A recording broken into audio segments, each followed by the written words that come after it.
I always tell everybody, I don't go in there looking for the knockout. I go looking for the win. But if he get out of line, he's going to be the next one down.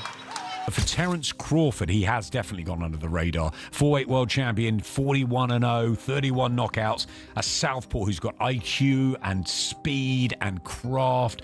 I think it's a fabulously interesting matchup. It's going to be a great fight. The reason I have so much confidence is because I really believe that Bud Crawford doesn't fear Canelo Alvarez. A lot of his opponents. Terence Crawford explodes at Canelo during a heated press conference. He makes it clear that he always intends to win strictly inside the ring, but warns that if Canelo steps out of line or shows disrespect, then things could turn personal. Crawford's fiery words display his intensity and determination, showing that he is ready for the fight both mentally and physically, leaving no doubt about his confidence. You a yeah, there is stuff. You a see you a you hold talking to let Aaron you a because you keep talking like a you doing all that talking. That's how you doing all that talking. You can't say gotta come back. I come back. He don't talk, and you talking too much. This you want some attention? Some icon right here. This is gonna be legendary right here. Female ass. See y'all tuning in. This is a legendary old school fight. Get out some attention. Put the camera on him because that's what he's doing. Showing out like a female. Let him finish, bud. Go ahead, EJ. Yeah, all right. Hackett has been vocal about Terence Crawford's ability to overcome Canelo Alvarez, a belief that stems from Crawford's fearless nature inside and outside the ring. According to Hackett, Crawford does not approach fights with hesitation or intimidation, which makes him stand out in a division where many opponents hesitate when stepping in against a dominant figure like Canelo. Hackett stresses that Crawford's self-belief is not arrogance, but a product of years of discipline, victories, and adaptability.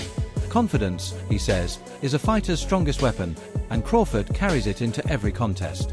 Facing Canelo, who is considered one of the sport's pound-for-pound best, requires mental resilience, and Hackett is convinced that Crawford possesses that in abundance. Hackett views this fight not as an uphill battle for Crawford, but as another opportunity for him to show that he thrives under pressure. Canelo, they taking Crawford. You got people that was taking Crawford, they taking Canelo. Yeah. What do you make of it? It should be that way because we talking about a great fight here. We talking about two great athletes. So when it's like this, it's better for the betting. You know what I mean? All the people that like to bet, it's better for them. You know what I mean? Because nobody knows where the money going to land. The reason I have so much confidence in this fight, you know, thinking that it's going to be a great fight, the reason I have so much confidence because I really believe that Bud Crawford doesn't fear Canelo Alvarez. A lot of his opponents in the past were nervous and scared from the beginning. I don't think Bud feel that way at all. I think we can get a good rumble on our hands. You know what I mean? It's just going to come down to the big question for Bud is, can he take the shot? You know what I'm saying? The question I think for Canelo is, does he get old? I say that for a reason. Because he got a lot of fights, bro. He got, I think he going on almost 70 fights. You know what I'm saying? Or he a little bit under 70. That's a lot of fights for current time. You know what I'm saying? And Bud got a lot of gas still left, but he's older as well. You know what I mean? A lot of people would like to give him shit for not being able to take a shot, or not that he didn't take the shot, but getting buzzed with some shots at lower weight classes. So it's like, how can he handle himself at 168 pounds? But you have to understand the physical to understand how. You know what I mean? I'm not about to get into all of that, but you know what I mean? I do understand he will be a lot more sturdy at 68. I mean, if you smart, you've seen it at 47 versus Earl Spence. You know? Adam Smith, a highly respected voice in boxing commentary, describes the potential bout between Terence Crawford and Canelo Alvarez as a monumental step up for Crawford, but one that is winnable. Smith points out that Crawford has one of the highest boxing IQs in the sport, able to adapt quickly to the rhythm of his opponent and exploit weaknesses with precision. His speed is another critical asset, as Canelo's defensive style sometimes leaves openings that a quick and intelligent fighter like Crawford could exploit. Smith believes the matchup would ultimately be decided on points, with Crawford's ability to outthink and outmaneuver Canelo across 12 rounds becoming the deciding factor. He praises the fight as potentially one of the most thrilling contests of recent years, with both men pushing each other to their physical and mental limits. September the 13th, it's billed as fight of the century. I do feel as though this one, for such an unbelievably good fight, the prospect of, it has gone under the radar a bit. We've spoken more about fights that are not even. No, but Eubank Ben. I mean, how much you spoke about? No, that? I love that fight. Though. Yeah, but compared to these two guys, Yeah, that's 'cause we've had it. But that's in Britain. That's prime time here. It's the football casuals. I think the problem with this fight is it is just a fabulous boxing matchup and one with all sorts of curiosity between two superstars. The Ring magazine's dedicated the entire magazine, but this is boxing. It's hardcore boxing. I think Canelo is known. I think Canelo, obviously the Mexican machismo that holds all the super middleweight titles, nearly 70-odd fights. He's been phenomenal. I think he's 35 now. But for Terence Crawford, he has definitely gone under the radar. 4-weight world champion, 41-0, 31 knockouts. A southpaw who's got IQ and speed and craft. I think it's a fabulously interesting matchup, the two of them, because you've got the big guy, the strong super middleweight, really, really cultured, wonderful fighter in Canelo. But is he just slightly, ever so slightly, fine margins past his peak? And you've got Crawford, who needs this fight as his coming out party. The big news, it's on Netflix, so he'll get the attention. Can Crawford do it? It's a huge step again in weights, but I think he's got the speed, and I think he's got the know-how, I'm sure we'll talk about it more next week, to cause problems for Canelo, and I think that he could win it on points. Ede Oladipo offers a more critical perspective on the fight, arguing that while it has drawn immense attention, it lacks the unique intrigue seen in other recent high-profile matchups such as Alexander Usyk versus Daniel Dubois. According to Oladipo, Crawford versus Canelo does not carry the same balance of competitiveness and suspense, partly because of the natural weight difference and the expectations that lean heavily in Canelo's favor. While Usyk versus Dubois brought in a clash of contrasting styles and genuine unpredictability, Crawford versus Canelo seems less balanced to him. He feels that the excitement is manufactured more by promotion than by the actual dynamics of the fight. Like, you know, it's been billed as the biggest fight of the century. Some are saying the biggest fight of all time. Let's calm down, people. Let's breathe a little bit. It's a big fight. But it doesn't quite feel like those things. It doesn't feel like the biggest fight of the century. Like, this doesn't feel like, and maybe because I work these events, so it's slightly different, but this doesn't feel like Usyk Fury, for example. It doesn't feel like that at all. That felt like, oh my God, this is going to happen. Undisputed heavyweight title fight. Remember, this is an undisputed super middleweight title fight. It just feels a bit lacking of something. Like, I can't believe that Max Kellerman is now part of this. And again, for nostalgia, we haven't got a Max Kellerman face-off. Like, how Canelo speaks great English now. How we haven't got that? Just to kind of give it a bit of spice, because Canelo, with his English, it's like he's only learnt the bad words. He does chat a lot of shit. So I almost feel like we should have done that. Maybe because it's on Netflix, it hasn't got a bit of a push from ESPN. Obviously, there's no DAZN stuff, obviously, because DAZN are not covering it. I feel like it's lacking something. And maybe because both of them don't trash talk either. Because when I think of the biggest fights of the last sort of 15, 20 years, you've always had one side of the fight, or one side is a big trash talker. In some instances, two. The biggest fights, again, Usyk Fury. Fury was happy to do all the trash talking. Sold it. Event went massive.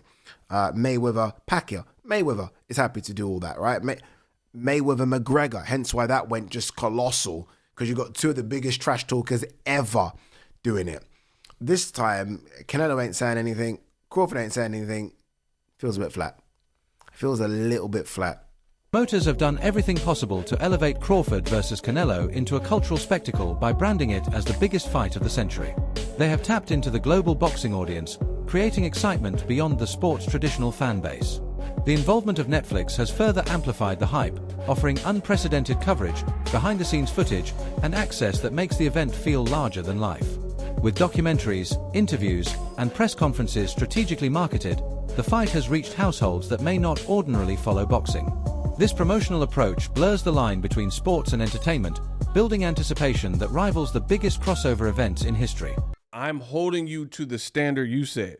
They're tagging this the fight of the century, colossal, super fight, Netflix, Dana White, right? So now we got to look at it. You can't tell me something. See, I'm not the type of person where you could pee on my leg and tell me it's raining.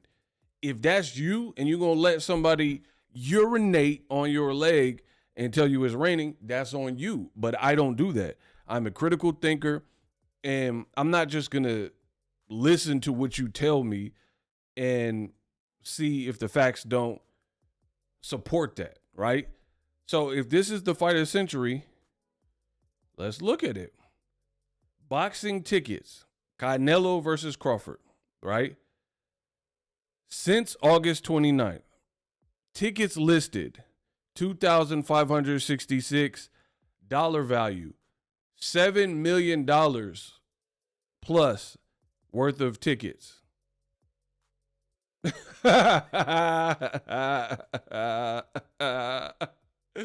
Hey, bro, $7 million worth of tickets. Veteran analyst Ol Bernstein provides a candid assessment, stating that despite the enormous promotional push, this was not the fight the boxing community was truly waiting for. According to him, the demand for Crawford versus Canelo was not organic, as fans were more interested in seeing Crawford face other names in his natural division or Canelo against challengers closer to his weight. Bernstein explains that while the matchup has appeal on paper, it lacks the kind of natural rivalry or storyline that elevates a fight into a must-watch occasion. He further notes that while the promotion has succeeded in generating noise, the actual interest among core boxing fans remains subdued compared to other super fights. To have these two level of fighters meet, where does this rank at? I think it's one of those fights that the interesting thing is it wasn't as if every boxing fan said, boy, I can't wait to see Canelo fight Terence Crawford. In other words, it wasn't one of those fights. Like, there were more boxing fans that said, gee, I'd like to see Canelo fight David Benavidez. But having said that, I mean, among the hardcore boxing fans. Having said that, what they did, and this happens sometimes in boxing, they come up with a matchup that wasn't on everybody's mind, but kind of makes sense. And the proof is in the pudding. If you do one of those kind of matches and the interest is not there, you're going to find that out. For sure. In this case, obviously the interest was there because they've sold. I mean, I went online and looked at the the ticket sales and everything, and they've sold. Looks like they've already sold 40,000 seats. Oh yeah. Yeah, I mean, believe there's they'll not sell that it many out. left in Allegiant Stadium. So that alone is an indicator. The amount of attention and coverage the fight has gotten, and this is one of those fights that will also have a good barometer as we get closer to the fight.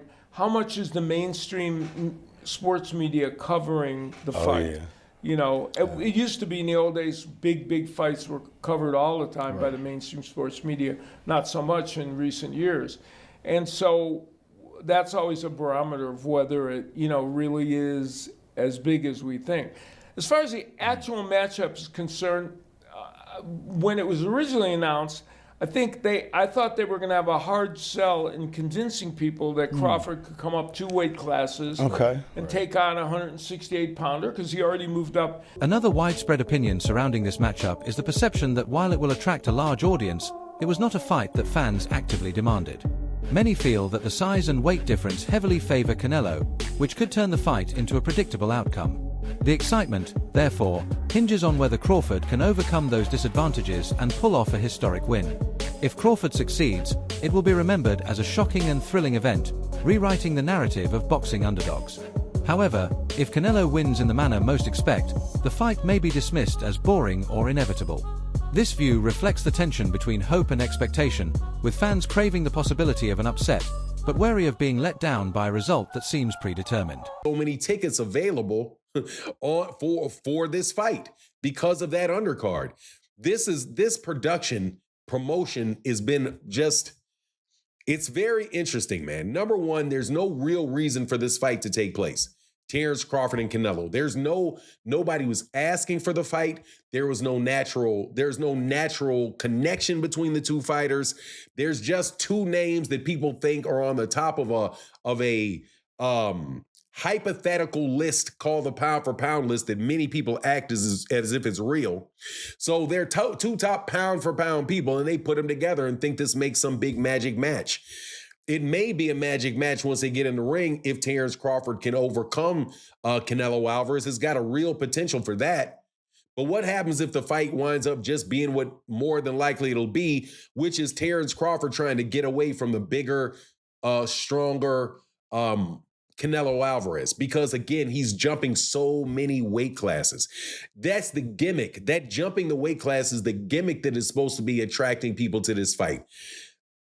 gimmicks are not gonna pull it. And you can't tell me of the people. Now, there's gonna be many people in the stadium. People go to the fight for sure. There are gonna be people out there for that event. But you can't tell me that particular event with the fights that they have on that card is gonna be some memorable night of boxing, other than maybe it taking place in the main event. You have people, many of these fighters are not from the United States. As I look from them, I mean, I would have to go out and see in the United States, how many fighters from the United States do they actually have, right? Observers have been stunned by Terence Crawford's physical transformation at 175 pounds, a weight far above his natural division.